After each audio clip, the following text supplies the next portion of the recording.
நான் தான் ஓமான்லேருந்து பேசுகிறேன் அப்படின்னா இனிமேல் நான் விலாக் ஆரம்பிக்கணும்னு நினைக்கிறேன். இது என்னோடய ஃபஸ்ட்டு விலாக் ஓமான்லேருந்து ஏர்போர்ட். இந்த வீடியோ எல்லாமே நீங்கள் ஃபுல்லாக பார்க்கணுன்னா ஆல்ரெடி நான் சேனல் அப்லோட் பண்ணியிருக்கேன். லிங்க்கை கீழே கொடுத்துருக்கேன், போய் மறக்காமல் செக் பண்ணி பாருங்கள். இப்போ நம்ம செகண்ட் டேக்கு போயிடலாம். இன்றைக்கி நம்ம ஓமானில் வந்ததுக்கப்புறம் செகண்ட் டே. இன்றைக்கி பார்த்திங்கன்னா காலைல மார்னிங் பிரேக்ஃபாஸ்ட் எடுத்துக்கலாம்னு சொல்லிட்டு ஒரு ஹோட்டலுக்கு போயிருந்தோம். நல்ல ஹெல்த்தியான பிரேக்ஃபாஸ்ட் தான். அதை முடிச்சுட்டு அப்படியே மெதுவாக வாக்கிங் போக ஆரம்பித்தாச்சு. பக்கத்துலேயே பார்த்திங்கன்னா நிறைய கடைகள் இருக்குது. என்னென்ன இருக்குதுன்னு சொல்லிட்டு ஒன்று ஒன்றா காட்டுறேன். மறக்காமல் நம்ம சேனலை சப்ஸ்கிரைப் பண்ணி வச்சுக்கோங்க. வீடியோக்கு லைக் பண்ணுங்கள். இங்கெல்லாம் மேக்ஸிமம் பார்த்திங்கன்னா உங்களுக்கு வந்து ரோடு ரொம்ப க்ளீனாக இருக்குது. நீட் அண்ட் க்ளீன்னே சொல்லலாம். ஒரு சின்ன குப்பை கூட பார்க்க முடிய மாட்டேங்குது. அது மாதிரி போட்டிருந்தாலுமே ஈவினிங் வந்து அதெல்லாம் க்ளீன் பண்ணி எடுத்துடுறாங்க. சின்ன குப்பை இருந்தாலும் யார் குப்பை போட்டாங்களோ கேமராவில் பார்த்து அவனுக்கு ஃபைன் போட்டுட்டு அந்த குப்பையை ரிமூவ் பண்ணி எடுத்துடுறாங்க. அது ஒரு நல்ல விஷயந்தான். ஆனால் ரொம்ப என்ன சொல்கிறது, அமைதியான இடமா இருக்குது எல்லாமே. நம்ம வேலை செய்கிற இடம் தான் கொஞ்சம் பசங்களோட பேசிக்கிட்டு நல்லபடியாக ஜாலியாக இருக்கலாம் போல இருக்குது. ஆனால் நைட் ஷிஃப்ட்லாம் போட்டால் கொஞ்சம் கஷ்டம் தான் நினைக்கிறேன்.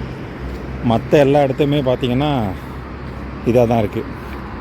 ஹோட்டல் எல்லாமே பார்த்திங்கன்னா இந்த இடத்துல பார்த்தீங்கன்னா சாகோர்லேருந்து கொஞ்சம் தூரத்தில் நமக்கு வந்து கொஞ்சம் லோ ஃபுட்டாக கிடைக்குது. ஃபுட்டு மீன்ஸ் லோ ஃபுட்டுன்னா ரேட்டு கொஞ்சம் கம்மியாக கிடைக்குது. இதே சாகோர் மெயினுக்கு போயிட்டோம்னா நம்மளுக்கு வந்து நல்லா கொஞ்சம் காஸ்ட்லியாக இருக்குது.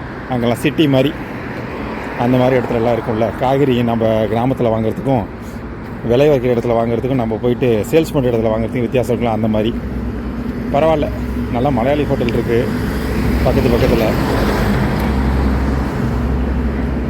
எல்லாமே ஓகே தான், நீட்டாக தான் இருக்குது. எப்போவுமே கொஞ்சம் தூரம் வாக்கிங் போயிட்டு சாப்பிட்டுட்டு கொஞ்சம் தூரம் வாக்கிங் போயிட்டு வந்தீங்கன்னா கொஞ்சம் நல்லாயிருக்கும், ரிலாக்ஸாகவும் இருக்கும். என்னென்ன இருக்குதுன்னு சொல்லிட்டு நம்மளும் சீ பண்ணி பார்க்கலாம். மோஸ்ட்லி தனியாக போகிறதுக்கெலாம் நம்ம வந்து இது பண்ணக்கூடாது. இப்போ டைம் என்ன ஆக்சுவலி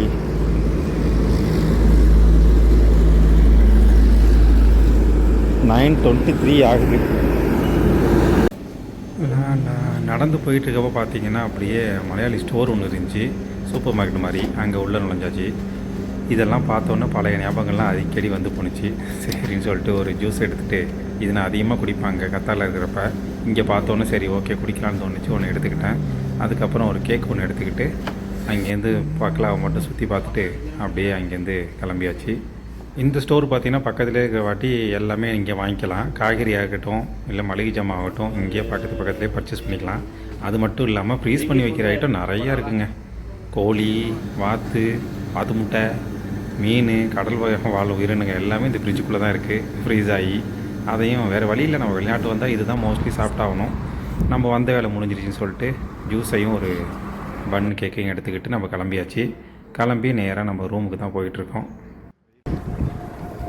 ஒருத்தர் மாதிரி ஒருத்தர் இருக்கிறதில்ல, நம்மளும் எல்லோரும் மாதிரியும் இருந்தால் தான் நம்ம கொஞ்சம் சேஃபு. போகிற போக்கில் டஸ்ட்பினில் தூக்கி போட்டு கிளம்ப வேண்டியது தான்.